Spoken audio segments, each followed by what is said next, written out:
10वीं और 12वीं पास आवेदन कर सकते हैं। परीक्षा देने के लिए किसी भी एग्ज़ाम सेंटर में नहीं जाना है और इस परीक्षा की सबसे अच्छी बात यह है कि इसमें किसी भी तरह की नेगेटिव मार्किंग नहीं है। जितने प्रश्न आप सही करोगे उतने नंबर मिलेंगे। गलत प्रश्न होने पर कोई अंक नहीं काटा जाएगा। भारतीय पशुपालन निगम लिमिटेड की ओर से ये भर्ती निकल के आई है। तो यहाँ पर मैं आप सभी को A to Z जानकारी देने वाला हूँ कि कौन सी भर्ती है, किस हिसाब से है, आपकी सैलरी कैसे मिलेगी, एज लिमिट क्या होने वाली है, फॉर्म कैसे भरना है और लास्ट में हम डिस्कस करेंगे ये सिलेबस किस तरह का होने वाला है। सब कुछ हम यहाँ पर डिटेल में जानेंगे और इस PDF को मैं अपने टेलीग्राम चैनल पर डाल दूँगा, तो वहाँ से जा कर के इसको डाउनलोड करके आप और अच्छे से देख सकते हो। ठीक है, चलिए वीडियो शुरू करते हैं। चलिए सबसे पहले हम बात कर लेते हैं आवेदन कैसे करना है। आवेदन करने के लिए आपको इस वेबसाइट पर जाना है bhartiyapashupalan.com। इस वेबसाइट पर जाने के बाद आपको अप्लाई ऑनलाइन पर क्लिक करना है। क्लिक करने के बाद आपको वहां पर अपने बेसिक डिटेल ध्यानपूर्वक भर देनी है। लेकिन एक चीज़ का ध्यान रखना, आपको मोबाइल नंबर और ईमेल आईडी ध्यान से भरना है, क्योंकि उसी ईमेल आईडी और मोबाइल नंबर पर ही परीक्षा की लिंक सेंड की जाएगी। उसी माध्यम से ही आपको यहाँ पर परीक्षा देनी है। ठीक है, चलिए अब बात कर लेते हैं कौन कौन से पद हैं, कितनी पद संख्या है और आपका मासिक वेतन कितना होने वाला है और इसको लेकर के क्या नियम और शर्तें हैं। सबसे पहला पद है केंद्र प्रभारी। इसके लिए यहाँ पर पद संख्या है 125 और आपका मासिक वेतन होने वाला है 43,500 रुपये।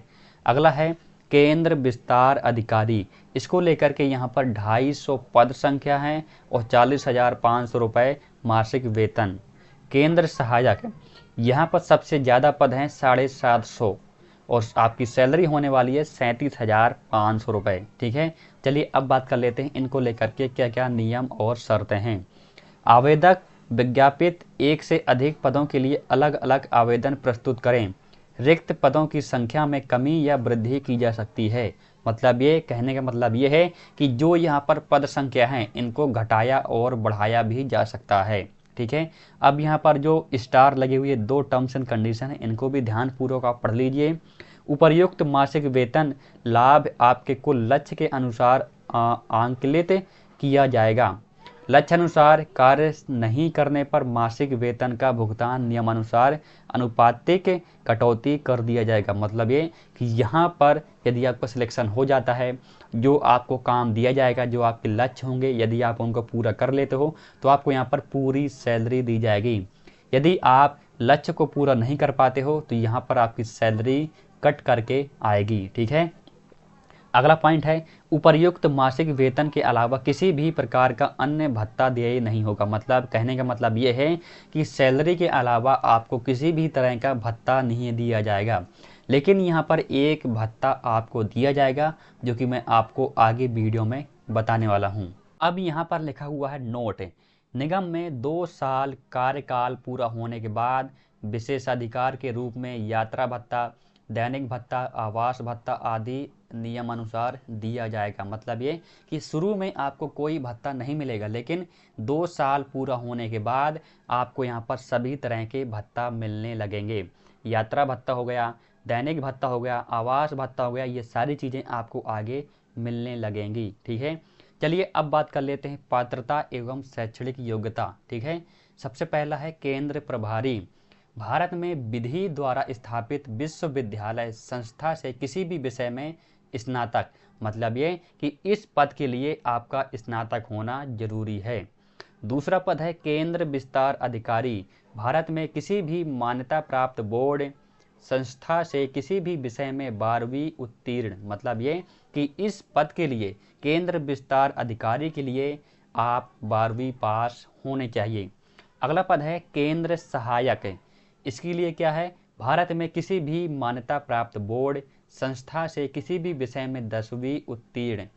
केंद्र सहायक के लिए आप 10वीं उत्तीर्ण होने चाहिए, 10वीं पास होने चाहिए।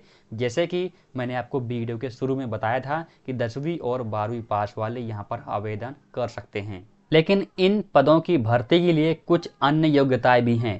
पहली योग्यता है स्वस्थ। निगम में रिक्त पदों पर भर्ती के लिए उम्मीदवार अच्छे मानसिक और शारीरिक रूप से स्वस्थ होना चाहिए। मतलब ये कि आप जिस भी पद के लिए यहाँ पर फॉर्म भर रहे हैं, आपका सिलेक्शन हो जाता है, तो आपका यहाँ पर मानसिक और शारीरिक रूप से आप स्वस्थ होने चाहिए। ठीक है। अगला है चरित्र। निगम में सीधी भर्ती के लिए आवेदक का चरित्र अच्छा और उत्तम होना चाहिए। इन चीज़ों को आपको यहाँ पर ध्यानपूर्वक पढ़ लेना है। ठीक है। हाँ, अब यहाँ पर लिखा हुआ विशेष। उपर्युक्त योग्यता रखने वाले उम्मीदवार इस भर्ती के लिए आवेदन कर सकते हैं।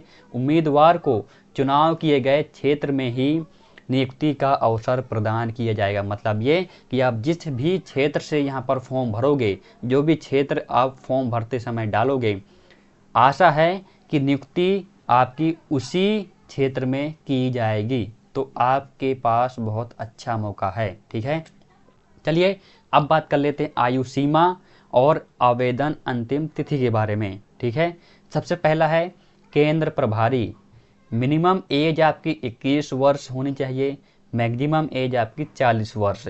केंद्र विस्तार अधिकारी, मिनिमम एज 21 वर्ष, मैक्सिमम एज 40 वर्ष। केंद्र सहायक, मिनिमम एज 18 और मैक्सिमम एज 40। अब यहाँ पर नोट भी दिया हुआ है, आयु सीमा की गणना आवेदन करने की दिनांक के अनुसार की जाएंगी। ठीक है। मतलब ये कि आप जिस दिन आवेदन करोगे उसी दिन के हिसाब से आयु सीमा में यहाँ पर आपकी गणना होने वाली है। चलिए अब बात कर लेते हैं आवेदन अंतिम तिथि। तो आवेदन की जो अंतिम तिथि होने वाली है वो है 21 मार्च 2024 रात्रि 12 बजे तक। ठीक है। तो लास्ट डेट यहाँ पर 21 मार्च है। तो आपके पास बहुत कम समय है, तो जितना जल्दी हो सके आप इस फॉर्म को भर सकते हैं, जो भी इस फॉर्म को भरना चाहता है। लेकिन आपके मन में एक सवाल आ रहा होगा, तो यहाँ पर जो आयु सीमा है ये कैटेगरी वाइज नहीं है क्या? नहीं, ये कैटेगरी वाइज नहीं है। यहाँ पर सबको बता दिया गया है, चाहे वो SC का हो, चाहे ST का हो, चाहे OBC का हो, या EWS का हो, PWD का हो, तो किसी को भी यहाँ पर आयु में छूट नहीं दी जाएगी। ठीक है। चलिए अब बात कर लेते हैं आवेदन शुल्क। किस पद के लिए कितनी फीस होने वाली है? सबसे पहला पद है केंद्र प्रभारी। सभी वर्गों के लिए 944 रुपये की फीस लगने वाली है। केंद्र विस्तार अधिकारी, सभी वर्गों के लिए 826 रुपये की फीस लगने वाली है। केंद्र सहायक, सभी वर्गों के लिए 708 रुपये की फीस लगने वाली है। ठीक है। अब यहाँ पर आप सभी के मन में ये सवाल आ रहा होगा कि जो SC, ST, OBC, EWS, PWD के अधिकारी हैं, क्या इनको कोई छूट नहीं मिलेगी फीस में? नहीं, कोई छूट नहीं मिलेगी। यहाँ पर साफ साफ लिखा हुआ है, भारत सरकार के नियमानुसार आवेदन शुल्क में 18% GST शामिल है। मतलब ये कि जो आपकी फ़ीस है उसमें से 18% GST और आपको पे करनी पड़ेगी। अगला पॉइंट है, निगम निजी क्षेत्र में पब्लिक लिमिटेड कंपनी है। आवेदन शुल्क सभी वर्गों के लिए समान है, किसी भी प्रकार की छूट नहीं है। तो यहाँ पर साफ साफ लिखा हुआ है कि आपको फीस में किसी भी तरह की छूट नहीं दी गई है, सभी के लिए समान फीस है। ठीक है। आवेदन शुल्क की राशि आप प्रतिदेय अर्थात वापसी देय नहीं होगी। मतलब यह कि यदि आपने एक बार फीस भर दी तो आपकी ये फीस वापस नहीं होने वाली है। ठीक है। यहाँ तक अगर आप समझ गए हैं तो मुझे नीचे कमेंट करके और वीडियो को लाइक करके ज़रूर बताना। चलिए अब बात कर लेते हैं किस पद के लिए कौन कौन से काम करने होंगे, क्या लक्ष्य है, क्या अधिकार मिलेंगे आप सभी को, क्या कर्तव्य होने वाले हैं और आप सभी को क्या क्या लाभ मिलने वाले हैं। तो यहाँ पर है केंद्र प्रभारी, लक्ष्य एवं कार्यदायित्व। आपको ये सारे लक्ष्य दिए गए हैं, इनको आप एक बार नोटिफिकेशन में अच्छे से पढ़ लेना। अगर बात करें अधिकार के, तो यहाँ पर अधिकार लिखे हैं कि आपको कौन कौन से अधिकार मिलने वाले हैं। उसके बाद यहाँ पर लिखा हुआ है कर्तव्य, कौन कौन से कर्तव्य आपको करने हैं। उसके बाद यहाँ पर आपके लाभ है, लाभ आपको क्या क्या मिलने वाले हैं इस पद में। आपको यहाँ पर सैलरी मिलने वाली है 43,500 रुपये। लेकिन सबसे अच्छी खास बात यह है कि हर वर्ष आपको यहाँ पर जो सैलरी है 10% का इंक्रीमेंट किया जाएगा। 43,500 तो अगले साल आपकी ये हो जाएगी 10% बढ़ करके कितनी होगी, मुझे नीचे कमेंट करके ज़रूर बताना। तो सबसे अच्छी बात है कि 10% की बढ़ोतरी होगी हर साल। और यहाँ पर जो एक भत्ता मिलेगा वो है 1000 रुपये का वाहन भत्ता। लेकिन जो ऊपर लक्ष्य हैं उन लक्ष्य को पूरा करने के बाद ही आपको ये भत्ता दिया जाएगा। यदि लक्ष्य की प्राप्ति नहीं होगी तो आपको ये भत्ता नहीं दिया जाएगा। ठीक है, इसी हिसाब से दूसरा पद है केंद्र विस्तार अधिकारी। इसके लिए भी यहाँ पर लक्ष्य एवं कार्यदायित्व दिए गए हैं, कर्तव्य दिए गए हैं, अधिकार दिया गया है और यहाँ पर लाभ दिए गए हैं। सैलरी आपकी 40,500 रुपये और हर साल 10% का इंक्रीमेंट किया जाएगा और वाहन भत्ता 2,000 रुपये दिया जाएगा यदि आप लक्ष्य को पूरा कर लेते हो। हाँ, अगला पद है केंद्र सहायक। लक्ष्य एवं कार्यदायित्व पूरा आप अच्छे से पढ़ लेना। कर्तव्य क्या होने वाले हैं, आपके लाभ है 37,500 रुपये सैलरी और अच्छी बात है कि हर साल आपकी 10% का इंक्रीमेंट होगा और 3,000 रुपये वाहन भत्ता, लेकिन आपको लक्ष्य पूरा करना पड़ेगा। ठीक है, अब बात कर लेते हैं आपकी चयन प्रक्रिया कैसे होगी। सबसे पहले आपको यहाँ पर फॉर्म भरना है। जो आप फॉर्म भरोगे उसकी सबसे पहले यहाँ पर जांच की जाएगी और यहाँ पर लिखा हुआ है विशेष आवेदक आवेदन पत्र में स्वयं का मोबाइल नंबर व ईमेल आईडी भरें। गलत मोबाइल नंबर एवं ईमेल आईडी के लिए आवेदक स्वयं जिम्मेदार होगा। वो इसलिए क्योंकि एग्ज़ाम का लिंक उसी ईमेल आईडी और मोबाइल नंबर पर भेजा जाएगा। बहुत सारी चीज़ें होंगी, नोटिफिकेशन होंगे जो आपको मोबाइल नंबर के थ्रू ही बताया जाएगा। ठीक है, इसको आप अच्छे से एक बार नोटिफिकेशन अच्छे से रीड कर लेना। चलिए अब बात कर लेते हैं किस पद के लिए कितनी परीक्षाएं होने वाली हैं। लिखित परीक्षा कितने अंक की होगी, साक्षात्कार कितने अंक का होगा और कुल कितने अंक की परीक्षा होने वाली है इस भर्ती के सिलेक्शन के लिए। ठीक है, तो लेकिन उससे पहले आप ये देख लीजिए, अंतिम रूप से चयनित सभी आवेदकों को निगम द्वारा 2.5 लाख रुपए का दुर्घटना बीमा निःशुल्क किया जाएगा। अच्छी बात है कि जिसका भी यहाँ पर सिलेक्शन हो जाता है उसका 2.5 लाख रुपए का दुर्घटना बीमा भी निःशुल्क किया जाएगा। सबसे पहला पद है केंद्र प्रभारी। लिखित परीक्षा 50 अंक की होने वाली है और साक्षात्कार भी यहाँ पर 50 अंक का होगा। तो टोटल यहाँ पर 100 अंक का होने वाला है पूरा का पूरा प्रश्न पत्र जो आपका होगा एक सिलेक्शन के लिए। इसी हिसाब से केंद्र विस्तार अधिकारी के लिए भी सेम है, केंद्र सहायक के लिए भी सेम है। अब यहाँ पर कुछ नियम और शर्तें भी दी हैं। आवेदक द्वारा लिखित परीक्षा एवं साक्षात्कार परीक्षा को उत्तीर्ण करने के लिए दोनों में अलग अलग 50% अंक लाना अनिवार्य है। मतलब ये कि लिखित परीक्षा 50 अंक की है तो इसमें से 50% ही आपको पास होने के लिए लेकर के आना है। 50 में से 25 अंक आपको लेकर के आना है तो आप यहाँ पर उत्तीर्ण कहलाओगे। ठीक है, उसी हिसाब से साक्षात्कार के लिए यहाँ पर 25 अंक लाने हैं आपको पास होने के लिए। तो टोटल आपको 100 में से 50 अंक ले आओगे तो आप यहाँ पर उत्तीर्ण कहलाओगे। ठीक है, चलिए अब बात कर लेते हैं परीक्षा कैसे होगी और सिलेबस किस तरह का होने वाला है। ठीक है, तो यहाँ पर कुछ लिखा हुआ है। ऑनलाइन परीक्षा में पूछे जाने वाले कुल प्रश्नों की संख्या 50। सभी प्रश्न वस्तुनिष्ठ प्रकार के होंगे। परीक्षा का समय 30 मिनट का होगा। परीक्षा के समय एवं दिनांक की सूचना आवेदक को उसकी रजिस्टर्ड ईमेल पर भेजी जाएगी। इसलिए मैंने बार बार बोल रहा था कि यहाँ पर आपको अपनी ईमेल आईडी सही भरनी है। ठीक है, प्रत्येक सही उत्तर के लिए 1 अंक दिया जाएगा। गलत उत्तर पर कोई भी नेगेटिव मार्किंग नहीं है। अतः आवेदक सभी प्रश्नों का उत्तर अनिवार्य रूप से दें। ठीक है, परीक्षा को उत्तीर्ण करने के लिए आवेदक को 50% अंक लाना अनिवार्य होगा।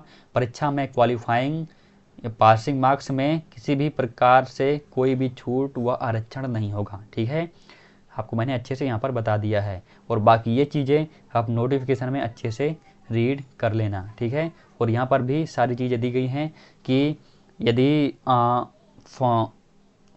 परीक्षा देते समय आपका मोबाइल ख़राब हो जाता है या नेटवर्क नहीं आता है तो ये आपकी गलती है, इसमें निगम की कोई गलती नहीं होगी। ठीक है, हाँ, परीक्षा का परिणाम कब आएगा, मतलब कि रिजल्ट कब आएगा। देखिए, आवेदक द्वारा दी गई परीक्षा का परिणाम परीक्षा के सबमिट होने के बाद कंप्यूटर, लैपटॉप, मोबाइल की स्क्रीन पर आ जाएगा। मतलब जैसे ही आपकी परीक्षा खत्म होती है रिजल्ट आपको तुरंत ही मिल जाएगा।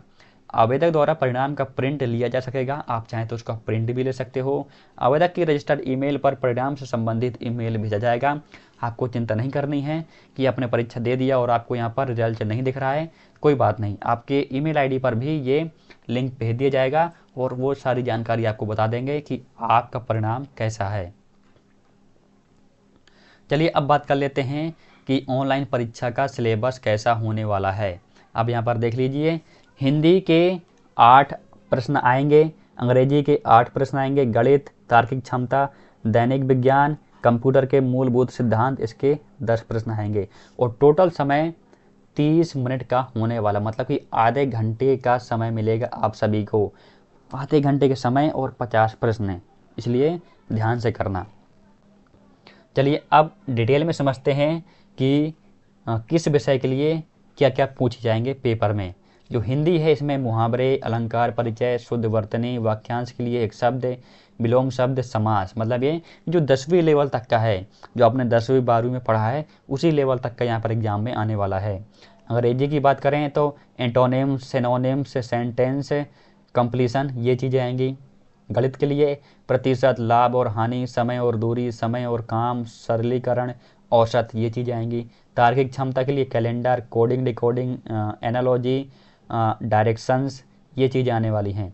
दैनिक विज्ञान, विज्ञान की शाखाएं, मूल बातें, आवर्त सारणी, महत्वपूर्ण तत्व, अणु, रासायनिक, यौगिक, जीव विज्ञान, मूल बातें, पौधों में प्रजनन, पौधों और उनकी संरचना, शुरू में जीव, एपिडर्मल कोशिका, ये चीज़ें। कंप्यूटर के मूल सिद्धांत, इसमें क्या क्या आएगा, एमएस ऑफिस में जो एमएस वर्ड आता है, पावर पॉइंट आता है, एमएस एक्सेल आता है, इनसे चीज़ें पूछी जाएंगी। हार्डवेयर, सॉफ्टवेयर, कीबोर्ड के फंक्शन, नेटवर्क प्रौद्योगिकी, वर्ल्ड वाइड वेब, इंटरनेट प्रौद्योगिकी, ये चीज़ें यहाँ पर आप सभी से पूछी जाएंगी।